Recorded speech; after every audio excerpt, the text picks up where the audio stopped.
नमस्कार, मैं छत्तीसगढ़ अखबार के यूट्यूब चैनल इंडिया आजकल के स्टूडियो से सुनील कुमार। आज एक अच्छी हमारे आपके सबके काम की एक खबर लेकर आपके बीच हूँ। छत्तीसगढ़ के हाई कोर्ट ने एक फैसला दिया है।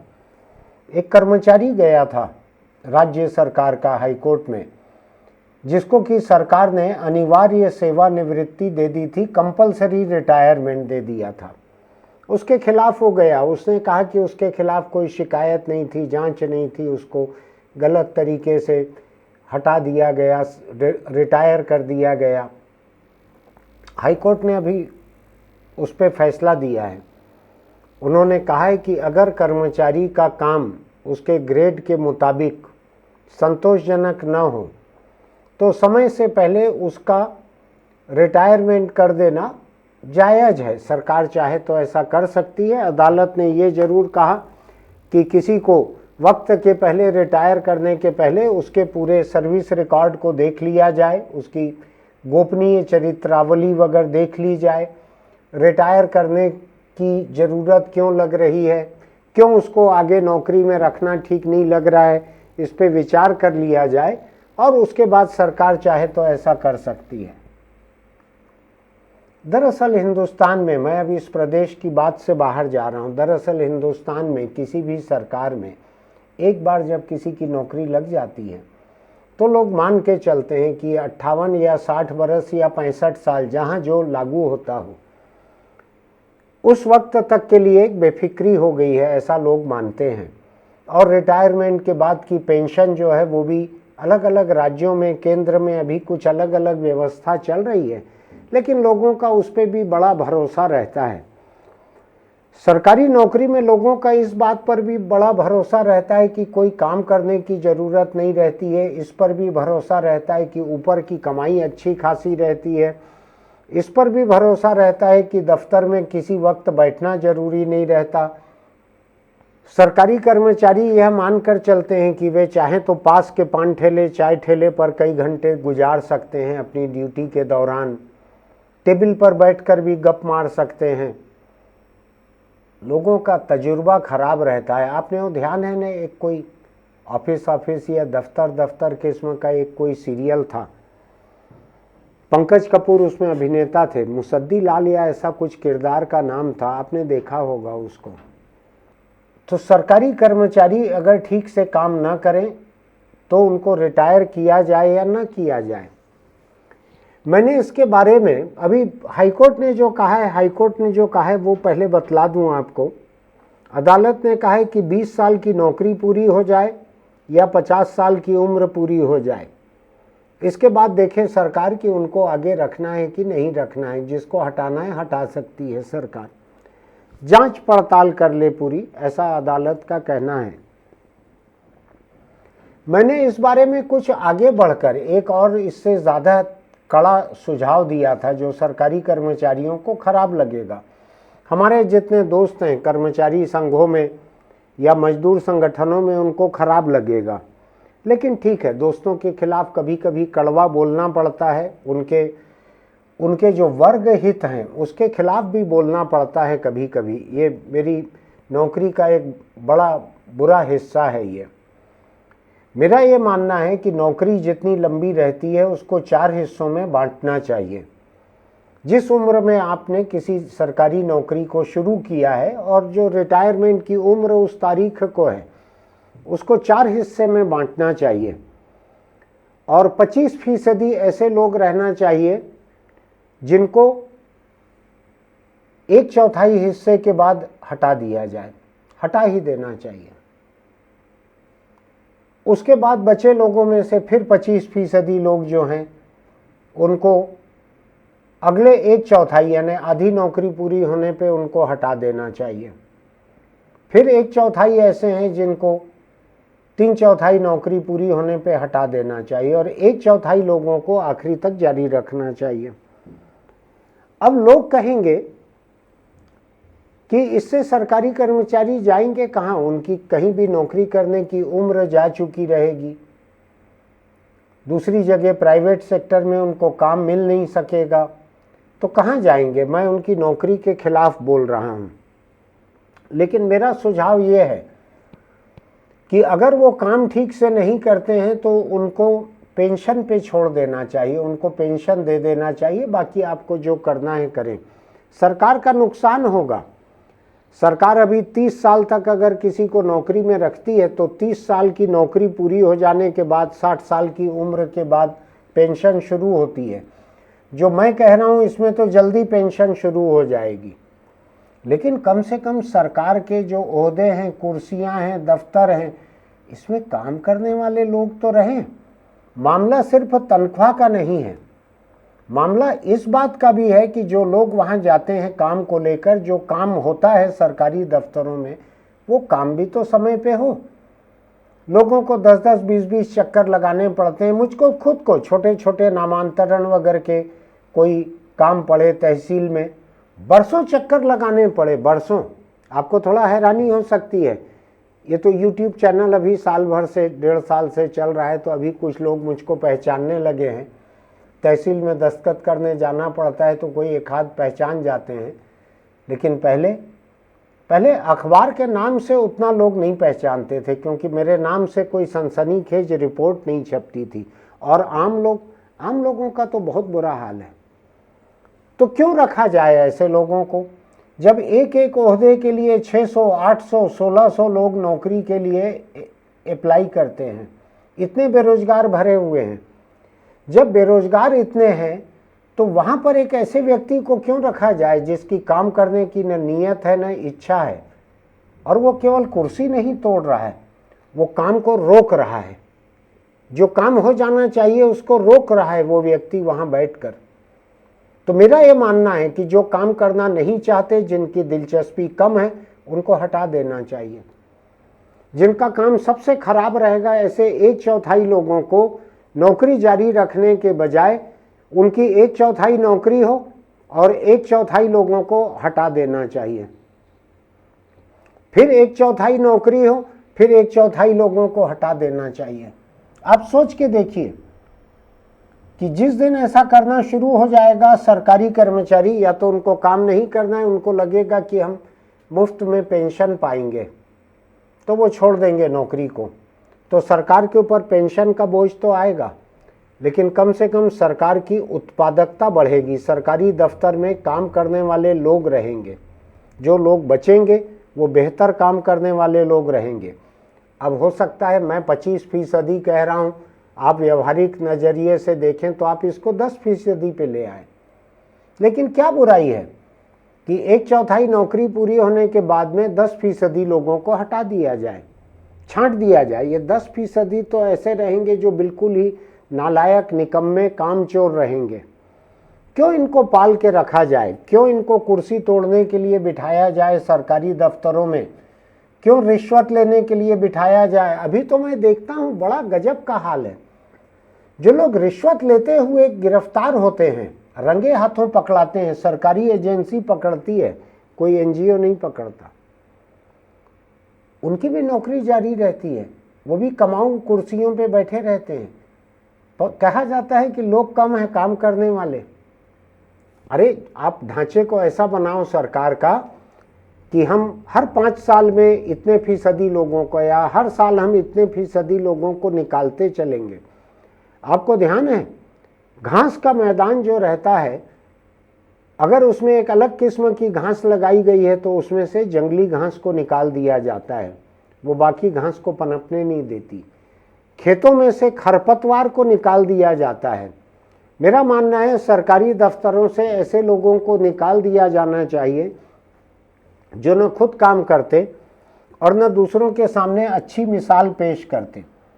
मैंने अभी फेसबुक पर किसी का लिखा हुआ बहुत अच्छा पढ़ा है, बहुत अच्छा लिखा है, किसी और ने लिखा है, नाम नहीं था उसमें, तो गुमनाम पोस्टर में यह है कि किसी ऑफिस में अच्छा काम करने वाले लोगों का मनोबल तोड़ने के लिए बस इतना काफ़ी है कि काम न करने वाले लोगों को बर्दाश्त करना। थोड़ा सा मैंने फेर बदल किया है जो वहाँ पढ़ा है उससे।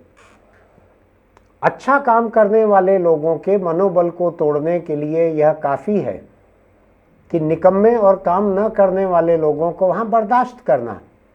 ये संक्रामक रहते हैं ऐसे लोग, काम न करने वाले लोग, खराब काम करने वाले लोग, भ्रष्ट लोग, ये संक्रामक रहते हैं। ये काम करने वाले लोग, ईमानदार लोग, मेहनती लोग, उन तक भी ये कोविड-19 कोरोना की तरह अपना संक्रमण पहुंचा देते हैं।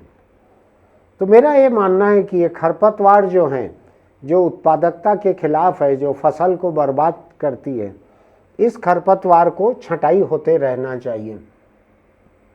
आपके पास जिस रैंक के बाबू हैं, अफसर हैं, जो भी हैं, उनकी छंटाई होते रहना चाहिए। मैं अभी एक दूसरी मिसाल आपको देता हूं। अमेरिका में नए राष्ट्रपति काम संभालने वाले हैं, डोनाल्ड ट्रंप। कितने लोगों को नया राष्ट्रपति मनोनीत करता है जानते हैं? हिंदुस्तान में प्रधानमंत्री जो हैं वो 50, 60, 70 मंत्री, वो भी चुने गए सांसदों में से, वो भी गठबंधन दलों के लोगों को जोड़कर बनाते हैं।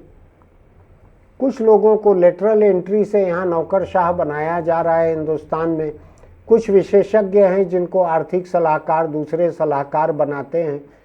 कुल मिलाकर मामला 200-400 के भीतर का रहता है हिंदुस्तान के प्रधानमंत्री का। आबादी इतनी बड़ी है, देश इतना बड़ा है, सरकार भी बहुत बड़ी है।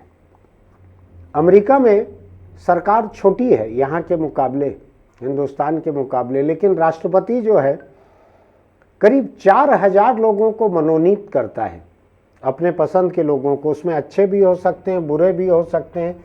अभी ट्रंप तो भयानक लोगों को पसंद कर रहा है, जिसमें से 1200 लोग ऐसे रहते हैं जिनको वहाँ की संसद, अमेरिकी संसद है, जिनकी सुनवाई करती है, सवाल जवाब करती है, ग्रिलिंग करती है, उसके बाद उनके नामों को मंजूरी मिलती है। नाम उनके रिजेक्ट भी हो सकते हैं।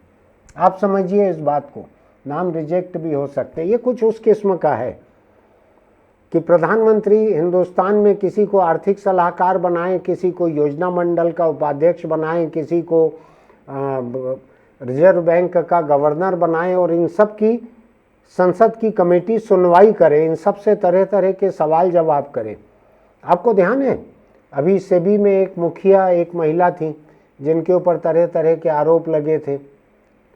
तो किसी भी ऐसे ओहदे पर जहां सरकार मनोनीत करती है, उनकी संसदीय सुनवाई होना चाहिए मेरे हिसाब से, जैसा कि यहाँ पर है। और जैसा कि छत्तीसगढ़ हाईकोर्ट ने छत्तीसगढ़ के एक राज्य सरकार कर्मचारी के मामले में कहा है कि चाहे सरकार तो किसी को जबरिया सेवानिवृत्त कर सकती है, ये सजा नहीं है, ये एक प्रक्रिया है। मेरा भी यही मानना है। मेरा यह भी मानना है कि राज्य सरकार जिन लोगों को हटाना चाहती है, कभी कभी भूले भटके किसी IAS IPS को अनिवार्य सेवानिवृत्ति देती है राज्य सरकार। मेरा ये मानना है एक संवैधानिक प्रावधान की ज़रूरत है हमारे किस्म के लोकतंत्र में कि एक दर्जे के ऊपर के अफसरों को अगर आपको हटाना है तो विधानसभा की एक लोक लेखा कमेटी जैसी एक कमेटी बनाई जाए, जिसमें पक्ष विपक्ष सभी तरह के लोग रहें।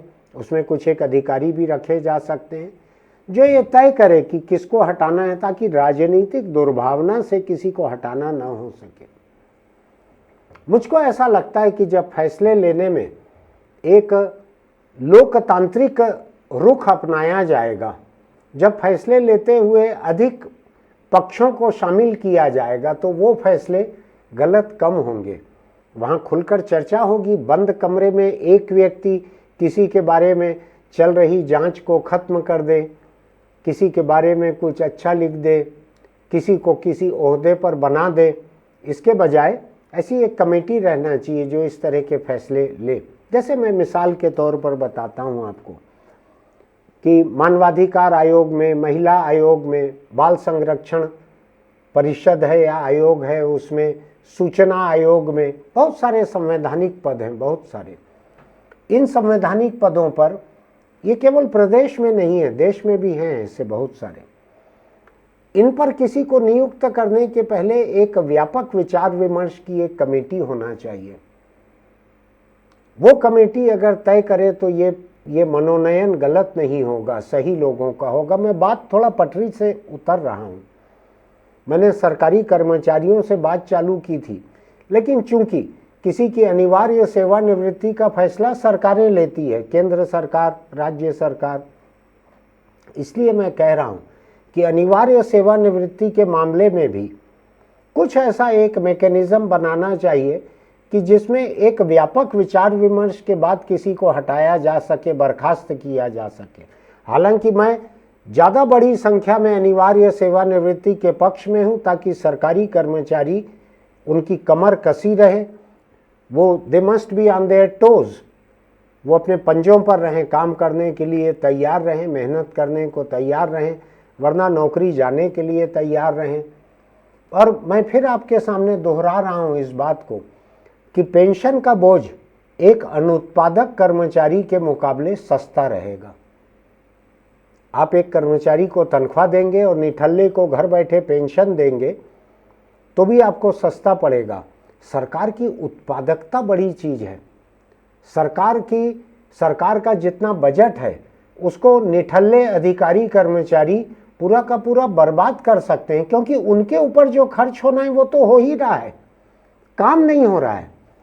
अधिकारी कर्मचारी अपने ऊपर जो खर्च है वो तो तनख्वाह, भत्ता, पेंशन, चिकित्सकीय अवकाश, मकान भाड़ा सब ले रहे हैं। फर्क केवल पड़ रहा है कि जनता का जो काम होना है वो नहीं हो पाता। तो मैं अभी फिर इस बात को कह रहा हूं, छत्तीसगढ़ में वित्त मंत्री ओपी चौधरी हैं, वो आईएएस अफसर रहे हुए हैं, कई जगह उन्होंने काम किया है, अभी वो वित्त मंत्री भी हैं, नौजवान मंत्री हैं। प्रदेश के लोगों को उनसे कई तरह की उम्मीदें हैं। मुझको ऐसा लगता है कि सरकार को ये सोचना चाहिए कि अनुत्पादक लोगों की भीड़ को रख कर, बेरोजगारों की कतार बाहर, निकम्मे लोग भीतर, ये कोई बचत नहीं है। आप बाहर कीजिए लोगों को, नए लोगों को जो अपॉइंट कर रहे हैं उनमें अच्छे लोगों को छांट के लेके आइए और उनसे मेहनत करवाइए। उनको पहले दिन से मालूम रहेगा, 10 साल की नौकरी के बाद या 8 साल की नौकरी के बाद मूल्यांकन होगा। उस मूल्यांकन में अगर आप काबिल नहीं पाए जाएंगे, मेहनती नहीं पाए जाएंगे, निकाल दिए जाएंगे। मुझको लगता है सरकार की उत्पादकता कई गुना बढ़ जाएगी इससे। इस बारे में सोचना चाहिए। मेरी राय जो है इसके ऊपर, कर्मचारी संघ इसके खिलाफ रहेंगे। मैं कोशिश करूंगा कोई मिल जाए तो उनसे बात भी करूंगा मैं इस बारे में। लेकिन मेरा मानना है कि सरकार में बैठे हुए लोगों की उत्पादकता, जनता के प्रति उनकी जवाबदेही, इसका इंतजाम करना चाहिए। आपको बतलाऊं मैं, 60%, 65% तक स्थापना व्यय है सरकार का। स्थापना व्यय जानते हैं क्या है? सरकार का अपने लोगों पर तनख्वाह, भत्तों का, पेट्रोल का, बिजली का, किराए का, रख रखाव का खर्च अपने ऊपर। ऐसा मेरा मानना है कि कई जगह 75% भी है। कोई बहुत अच्छा राज्य होगा, छत्तीसगढ़ मुझको ध्यान है, पहले 3 साल रामचंद्र सिंह देव वित्त मंत्री थे, इतनी कड़ाई से चलाते थे जैसे उनके जेब का पैसा जा रहा हो। तो मुझको लगता है कि सरकार को किफ़ायत बरतनी चाहिए। सरकार को अपने कर्मचारियों को जवाबदेह बनाना चाहिए, उनकी उत्पादकता की गारंटी करनी चाहिए। गरीब जनता है, आधी जनता छत्तीसगढ़ की गरीबी की रेखा के नीचे है तकरीबन। ऐसी गरीब जनता के पैसों से अगर आप लोगों को कुर्सी तोड़ने के लिए तनख्वाह और सहूलियत दे रहे हैं, ये ठीक नहीं है। सरकार को इस बारे में सोचना चाहिए। मैं हाईकोर्ट के फैसले से सहमत हूं, मैं उसको आगे तक बढ़ा रहा हूं कि सरकार को नियमित व्यवस्था के तहत अपने निकम्मे लोगों को हर साल एक कमेटी बने या स्थायी कमेटी बने जो अलग अलग विभागों के ऐसे लोगों को छांटती रहे जिनका सीआर सबसे खराब है, उनको हटाया जाए, जिनके खिलाफ शिकायतें हैं हटाया जाए। मैं देखता हूँ लोग 2-2, 3-3 साल बिना छुट्टी लिए गायब रहते हैं, लेकिन उनकी नौकरी जारी है। क्यों ऐसा रखा जाए? बाहर हजारों की कतार लगी हुई है, भीतर दर्जनों नालायक बैठे हुए हैं। ठीक नहीं है। जो अच्छा काम करते हैं उनके लिए मेरे मन में सम्मान है, लेकिन मैं आपको बताता हूँ, एक नालायक और निकम्मा कर्मचारी दफ्तर के बाकी लोगों को काम करने की प्रेरणा से दूर कर देता है, उनका मनोबल तोड़ देता है। इसलिए ऐसे लोगों को बिल्कुल जारी नहीं रखना चाहिए। सरकार इस बारे में सोचे। मेरी ये बात अगर आपको अच्छी लगती है, मेरा मानना है अगर आप जनता हैं तो आपको अच्छा लगेगा, अगर आप सरकारी अधिकारी कर्मचारी हैं तो आपको खराब लगेगा। मेरा धंधा है कि कभी कभी कड़वा बोलना पड़ता है मुझको। तो सोच के देखिएगा, अगर मेरी बात आपको अच्छी लगती हो हमारे YouTube चैनल इंडिया आजकल को सब्सक्राइब कीजिएगा, नोटिफिकेशन की बटन दबाइएगा, लाइक कीजिएगा, अपने दोस्तों को भेजिएगा, उनसे पूछिएगा कि ये आदमी सही कह रहा है कि नहीं। कमेंट बॉक्स में लिखिएगा आपका इस बारे में क्या सोचना है। और हाँ, चलते चलते एक छोटी सी सलाह, अगर आप गुटखा, तम्बाकू, बीड़ी, सिगरेट खाते पीते हैं, ई सिगरेट भी, आज मैं किसी देश की खबर सुन रहा था, देश महत्वपूर्ण नहीं है, किसी देश की खबर है कि वहाँ ई सिगरेट पर 100% रोक लगा दी गई है। 100% उसको गैरकानूनी करार दे दिया गया है। तंबाकू से कम नुकसान होता है लेकिन नुकसानदेह फिर भी रहती है ई सिगरेट। इसलिए सिगरेट छोड़ के ई सिगरेट पे मत जाइए, तंबाकू छोड़ के पान मसाला पे मत जाइए, बंद कीजिए ये सब सिलसिला। इसमें पैसा भी बहुत लगता है, बतलाऊं मैं आपको। मेरे कुछ एक दोस्त जो चेन स्मोकर थे, अभी हैं कि नहीं पता नहीं, वो 200 रुपये 250 रुपये रोज की सिगरेट पी लेते थे। उनकी तनख्वाह भी थी 2 लाख रुपए। लेकिन मैं उनको कहता था ये 200-250 रुपये आज आप रोज 20 गरीब लोगों को पेट भर खाना खिला सकते हैं। तो आप इस बात को भी मत मानिए, अपने बच्चों के लिए ले जाइए कुछ अच्छा खाने पीने के लिए, किताबें ले जाइए, उस पैसे से खुद खा लीजिए कुछ अच्छा। आपको भरोसा ना हो तो जाकर कैंसर अस्पताल के OPD में देख के आइए। जो गाल और गला कटा हुआ, जबड़ा निकला हुआ जितने लोग आपको बैठे दिखेंगे, बैठ के 5-7 मिनट देखिए और कल्पना कीजिए कि आपके चेहरे का भी एक हिस्सा जब काट के निकाल दिया जाएगा, गले को काट के निकाल देंगे, यहाँ पे कपड़ा बंधे दिखेगा आपको, तो क्या रह जाएगी ज़िंदगी आपकी। इसलिए तंबाकू को छोड़ दीजिए। फिर मिलेंगे।